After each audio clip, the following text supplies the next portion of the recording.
Hello and welcome to GNCC on NBC Sports. For the VP Fuels High Voltage GNCC, it's round 9 of the AMSOIL GNCC series. I'm Rodney Tomlin. Today we're in Dunkard, Pennsylvania on the West Virginia-Pennsylvania state line. 2 weeks ago in the heart of West Virginia at Snowshoe Mountain Resort at elevation 4848. And Adam McGill trying to claim the name of McGill's Mountain once again here as he gets off to the early lead from the streets of the Snowshoe Village. And as this race wears on through that first portion of the race, it looked like McGill had pretty much control of the situation. It was Chris Borch back in the number 2 position, and Walker Fowler still pushing from back there in the number 3 spot. So looked like he had his work cut out for him, but all of a sudden it was Walker Fowler leading this one as we ran into Howard's Hole, and you can see the race fans are surrounding everyone, and Walker Fowler timidly making his way through right now, trying to search for the appropriate lines. Chris Borch dropping off to the number 3 spot after being passed by Walker Fowler, and again Fowler getting around McGill there. But as the race wore on, Walker really starting to stretch this one out a little bit over McGill and the rest of the field. McGill also finding a little bit of comfort there in that number 2 position for a little while. But as we know, the terrain at Snowshoe always offers up a lot of challenges because, well, there's other machines as well as the terrain you've got to contend with. So things tighten back up before you know it. You get those nose-to-tail battles, but Walker Fowler never really feeling the pressure, especially toward the end of the race as he took this one near the 2-hour mark with a big W, another one in that column, and of course a big historic win not only in West Virginia but for this young rider's career. Well over 50 wins now as he continues to count them up and knock him off. It was Bryce Neal in the number 2 spot. A valiant run for that rider, no doubt about it. Chris Borch in the number 3 spot. Jared McClure was 4th. Adam McGill in the number 5 position. And Walker Fowler, as we said, chalking up another big win on this one. Seems like another day at the office, but we know Snowshoe doesn't treat you like that. Didn't get off to the start we wanted to. These great big GBCs on asphalt aren't ideal, but man, once we hit the trails, they were hooking up so good. I was riding around 3rd. Borich in one of the new pine sections got a little cross-roaded, tagged a tree, was able to get around him. And then trying to think where I got at him. I don't even remember. I know it was a split line. Oh, it was a split line right off the airport over here where the riding school was. And he went left, I went right. Lines were coming together. He kind of checked up, and I was like, wonder why he did that. Howard's Hole. Howard's Hole was the next obstacle on the track, and I was like, son of a gun. He's smarter than me because you don't want to be the first guy going in there. I don't think everyone was quite ready, and kind of as I predicted, the McGill fans were not pointing me any lines, and they were all over it for him, but I was kind of trying to make as last-minute decisions as I could as people were waving and pointing for him. So I got through it the first lap. Not pretty, but I got through it, and then I had a pretty good idea where I needed to go. And then as the laps worked out, I knew build the gap, and I had a strong feeling that the last obstacle of the day was going to be Howard's, 2 hours into the race, and it sure was. Luckily, got through it clean, didn't have too much lap traffic, brought her home. Well, that's win 51 for Walker Fowler as he racks him up, going for that all-time wins record of 75 that Chris Borch currently holds right now. But here we are, final race before the summer break, round number 9. The green flag waves on this one. Walker Fowler out front early, and this is not the place that the rest of the field wants to see this happen at, because we could be looking at win number 52 after this race day today. Picks up an extra $100 also in that Wiseco Hole Shot Award. Fowler being, actually leading the number 5 of Cole Richardson there in the number 2 spot. We see Bryson Neal back there. We see Jared McClure. Also, it looked like maybe even the 521 of Adam McGill and a few. And it looks like Johnny Gallagher getting squeezed out there and pushed back. I think I even seen the 88 of Joel Hetrick from the ATV Moto side of things. They're about mid-pack as well in that front row. As we take off on road 2, the XC2 Pro-Am. Looks like Drew Landers getting out to the early lead. This one, the all-balls hole shot. Ooh, mercy sakes. Pitched off of that one. The first one in, last one out. Drew Landers sprinting back to that quad. Going to have to put that kill switch back on that safety apparatus and refire that machine back up, and off and rolling goes Landers. Is he going to be able to catch the rest of the field. The good thing is it's a 2-hour race. If he picks and chooses his lines, we'll see him back up front. Back up front, that is Walker Fowler, donned in red, white, and blue this weekend, celebrating the independence. Back in that number 2 position, looks like still Cole Richardson holding steady back there. A little bit of a gap opening up. We see, looks like Sneaky Snake back there. Also Adam McGill. There is Joel Hedrick. He's a top 5 rider right now. We see Hunter Hart, Chris Borge back there. Also the 741 of Wesley Wolf making his way through. So all the players up front and trying to make things happen. Things are dry today. Are they going to stay that way? Stick around to find out as GNCC continues after this.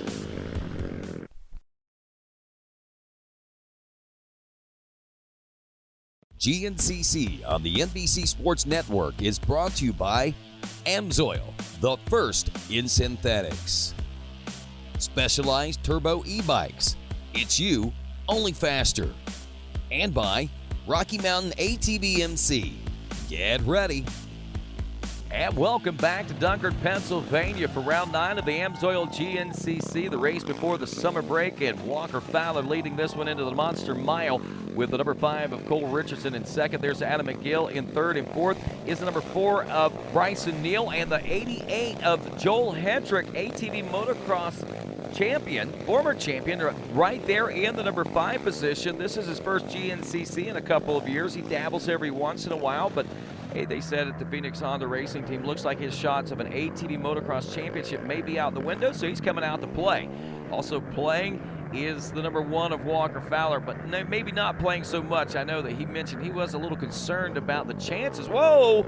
There goes Cole Richardson into a tree, and that's going to open things up more for Walker Fowler and allow these riders to close that gap back up as we see maybe some blood in the water there being smelled by the 521 of Adam McGill. As we see, looks like also Chris Borge trying to work his way up through the pack. There went Hunter Hart there by just a moment ago. So key players up front. There's Wesley Wolf also, and there is that number 2 machine of Jared McClure. Now remember, we mentioned some rain starting to fall. It's making its way through the canopy here as it's starting to shine up the track a little bit, but we can see that's a hard packed base, so that should allow these riders to continue with some good traction out there. But as the race wears on, we could see some ruts begin to develop, and we're also seeing some changes take place as the number 4 now into the number 2 spot. That's Bryson Neal. The gap opening up quite a bit, not only between first and second, but also now between second and third, as there is the number 3 of Chris Bort solidly in that 3rd place position on board that Suzuki. Back in the number 4 spot, that is Cole Richardson, dropping from 2nd to 4th place position, losing quite a bit of time. We saw him tag that tree, and that could have maybe slowed the momentum down and allowed the opportunity for these other riders to strike. But conditions, I'm sure, are warranting a lot of that. There's the number 2, Jared McClure. He's just outside the top 5 right now. There's the 741 of Wesley Wolf, and there is his fellow ATV motocross buddy and that former champion of Joel Hedrick out there on board the number 88 Phoenix Racing Honda. Good to see the Honda factory team out with us, the Red Riders, if you will, even in these muddy conditions. And the rain's starting to fall a little bit harder as the race wanes on. It looks like the battle for second place starting to heat up as well, as Chris Borge has reeled in Bryson Neal now and starting to close that gap and put that challenge on. We'll see whether or not he's going to be able to make the pass and then maybe mount a challenge on the number 1 of Walker Fowler, who's going for win number 52 here today. Back in that win 51 up from the mountains of Snowshoe, West Virginia, and of course approaching the all-time win record of Chris Borge at 75 wins currently. Pretty amazing stuff we're watching and witnessing here as far as GNCC history is concerned. But the beauty of it is Chris Borge is still out there racing, and he can still keep posting wins up and making that record a little harder and tougher to achieve. But the way the pattern's going right now, look at that. The way the pattern's going right now, Walker Fowler's wins within 3 years could conceivably be knocking on the door for that overall wins record title. We'll just have to wait and see. And right now, Chris Borge laying chase with everything he's got to try to keep Walker Fowler from capturing that 52nd win, getting that much closer. But there you go. Man, look at how the trees are starting to show signs of all that rain and mud. More the mud than anything, as it's being flipped up into the trees, making the leaves so much heavier and drooping the limbs down, which could hamper vision for some of these riders. cause problems with goggles, and if they don't have goggles, certainly cause even bigger problems. That's one of the reasons they want to make sure they maintain that goggle presence out there, keeping the roll-offs and the tear-offs. You'll see them switching goggles several times often throughout the course of a lap if they've got a good pit crew out there, and that can oftentimes win a race, believe it or not. And there you see just how much of a change it is. These riders having to slow down and duck their heads, so it's changing the pace of this race as well. And line choice is very critical out here for these riders for several different reasons, for vision purposes and for being able to traverse the terrain that is thrown at them in these conditions. It is wetter, and line choice, as we said, very, very critical out here. Mainly, though, for these ATV riders, we're seeing them utilize the same trail. It's keeping the trail drier. They're getting better traction, but each and every turn of the wheel also makes that track deeper out there, and that could develop those ruts. And once the ruts start to develop, we could start to see some skid plates start to drag. Walker Fowler not seeming to have a lot of problems, but neither is Chris Borch and the rest of the field as they working their way up these hills and around these turns. Very off-camber sections of race course out here, if you're noticing. And what we mean by off-camber is that the track just kind of leans, and these riders are racing on the side of a hill, so when they're going forward, they're also leaned over kind of to the side. And this part of the racetrack right here is one of those, and I can tell you from personal experience that is very tiring on the muscles, and in these conditions can oftentimes lend itself to mistakes. Can Walker Fowler ride mistake-free as he did in his first overall win? Check out this bit of Yamaha history. This week in Yamaha history. At the 2011 Rock Run GNCC, the field was poised for a great and fierce battle. North Carolina's Brian Cook had gotten off to the early lead, but a young champion by the name of Chris Borch, along with Adam McGill, Bill Balance, Chris Bithell, and more, were waging war as the young XC2 Pro-Am prodigy Yamaha's Walker Fowler was in hot pursuit and aiming to claim his first ever overall victory. In the end, Walker Fowler bested the boys from the GNCC from back on row 2 and marked win number 1 of now over 50 overall wins, each one while riding aboard a Yamaha. And that's this week in Yamaha history.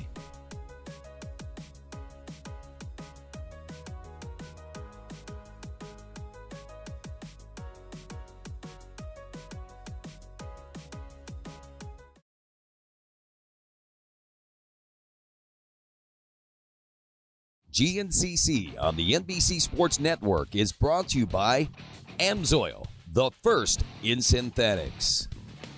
Specialized Turbo e-bikes. It's you, only faster. And by Rocky Mountain ATV MC.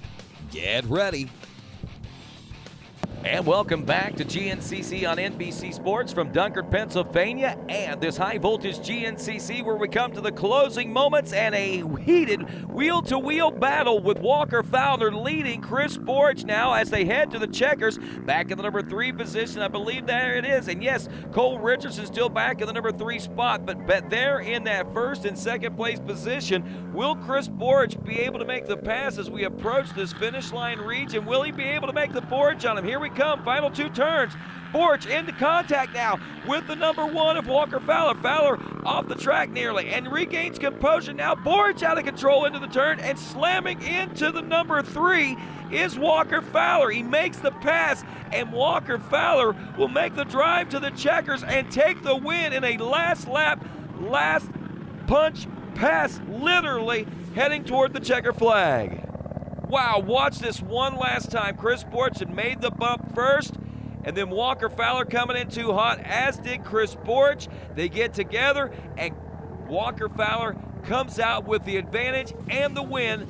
Number 52 as he racks up yet another in his amazing ATV racing career here in the GNCCs. Wow, what a finish, and what a way to remember win number 52.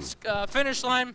He got into me up there on top of the hill pretty good, and that next corner, I definitely was a little aggressive. I apologize to him. Last corner, I know he'd have done it to me. I know Adam would have done it to me. I know Cole would have done it to me. So I did it to Chris. We're going for the win, and at that point, I knew that there wasn't going to be a crash. It's so slippery. That was just a classic Supercross finish, if you will. You know, we raced each other super clean all day, and then 3 corners from the finish, you know, it got a little rowdy, but that's racing. Like I said, I'm not happy about it. I know he's not super thrilled about it, and I'm not happy that I did it myself. But, man, when it comes down to it after a day like that, you got to get aggressive. We're going for the win, championship points, so, you know, we both went for it, and I came out on top.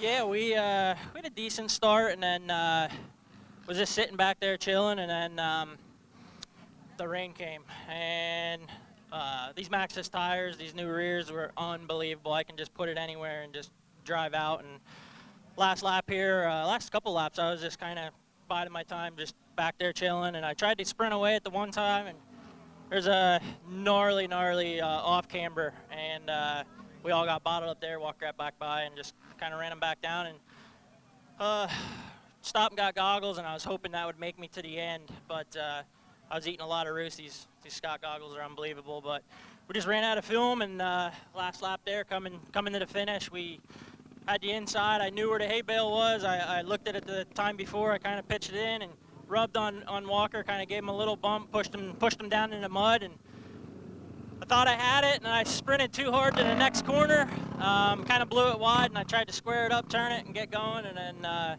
yeah, he just never lifted coming to the finish, so it is what it is. I mean, it was fun just up there battling all day. The track was, with the rain, it was actually pretty sick. A lot of fun, just off camber, you got to tiptoe and just use throttle control and pick your lines, and yeah, that's about it. Well, it looked like Cole Richardson was going to be a big part of that in the early part of this race. A little mud in his eyes today. He'll hold on for a solid 3rd place. Yeah, you know, we got off to a great start, luckily, and got a few miles in, and I come into the woods section, go to touch my rear brakes, nothing. So I smoked a tree, went over the bars, got stuck for a little bit, and I was probably about, 8th or so in the pro class, and, worked my way up before we got to the finish. And then, luckily, I kind of rode the rear brakes. They came back, which this was a track you definitely needed rear brakes, especially when it started to rain. And, when it started to rain, we put in a real good lap. And I feel like in that whole lap, we definitely passed a lot of guys and kind of caught to the lead group. And, the last lap, I actually got into the lead, was leading, I don't even, a 7-mile marker just about. And Walker, I think, dropped the 3rd. He passed me and Boric. I kind of got, paraded up with some lapped riders. And then Walker got around us. I was in 2nd, took a line, and kind of clipped a tree with my rear tire, and I let Chris get around me. But any day on the podium's good, especially with the direction I thought the race was going to go, first lap without rear brakes. I'm definitely happy to be back up on the podium.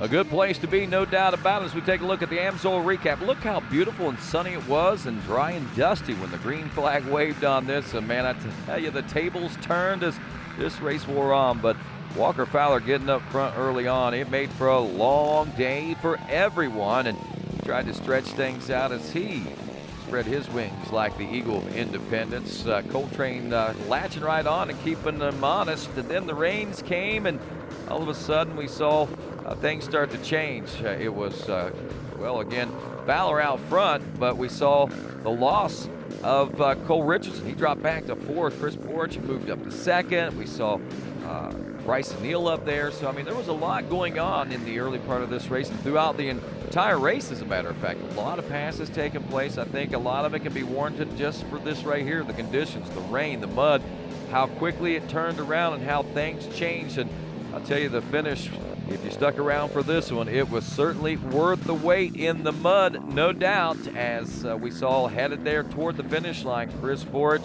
right on the rear wheels of Walker Fowler, looking to take that win. There is the 3rd place position finish of Cole Richardson. You can see had a pretty comfortable spot there, but there is the last lap pass. Chris Boric had made the pass, got a little bit too much in that deep mud, hitting out, turned too hard, and Walker Fowler come in hard as well. Used Chris Boric basically as the berm, stealing that win back away and notching up number 52 as he heads home to history himself. And that's going to do it for us here at GNCC until the summer breaks over in September.